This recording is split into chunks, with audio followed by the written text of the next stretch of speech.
You know, we human beings, all of us, each and every one of us, as long as we've been around, we human beings desire to know. We desire to know what way it is to Birmingham, England. We desire to know what the cost of this is. We desire to know how the stars work. We desire to know. Our whole life has that desire in it. Now, the object of that desire is truth. When we desire to know the truth about something. And we don't desire to know what is untrue, what is not so. If I asked you, what's the way to go to the United States from England, and you say to me, go east, well, that's not what you want when you ask, when you want to know something. You want to know what is in reality. Truth basically is the conformity of mind to reality. That the mind and what is out there is the same. If you want to go to the United States from England, you go west. That's the truth. Now, once people stop concerning themselves about what really is, the truth that is, once they stop concerning themselves about the truth and concerning themselves about whether they say the truth to others or not, then we get into this world that's called mobile truth. Mobile truth was a term coined 60 years ago or so. And what it refers to is the condition in the modern world where people, depending upon circumstances, say, this is the truth, and without any problem at all. In other situations, will say the opposite is the truth. For example, you work for the Ford Automobile Company, and you will be out there selling Ford automobiles, saying that Chevrolet automobiles are terrible and they don't work and they fall apart and they're gas guzzlers and they're no good. And so Ford fires you. You go to work for Chevrolet, and then you say, Ford cars are no good, they're gas guzzlers, they'll break down on you. What you're saying is, at one moment something is true, and the other moment the opposite is true. In one of those places you have to be lying. Why? Because human language is governed by what's called the principle of non-contradiction, which means that you cannot say in the same sentence, you cannot say X and not X are true. If one is true, the other is false. One is false, then the other is true. But the point is, you cannot say X and not X are both true.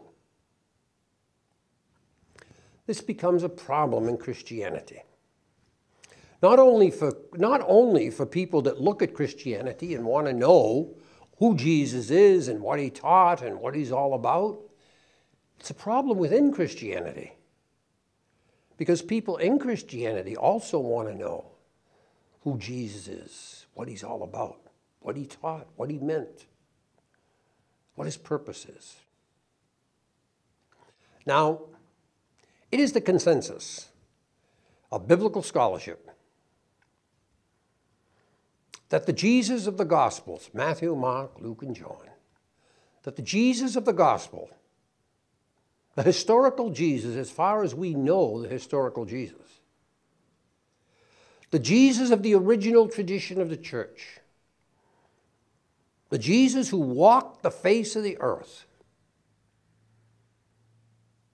taught a way of nonviolent love of friends and enemies as his way and as God's will. He taught the rejection of violence and enmity. Crystal clear in the New Testament. Crystal clear.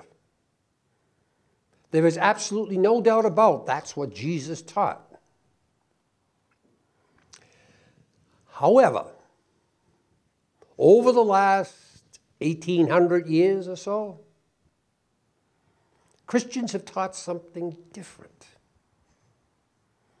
They have taught the justification of killing your enemies. They have taught the justification of violence. They have taught a violent love, where you're loving people by killing them, that you can kill this person and be loving him or her. You can kill this person in order to love this person or to love yourself. You can despise and despoil, indeed hate the enemy. This is the history of Christianity since at least the time of Constantine.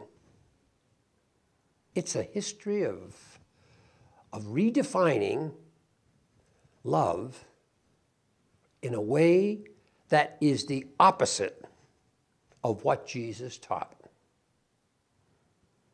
It is trying to make X and not X the same thing. It is phony. It is phony.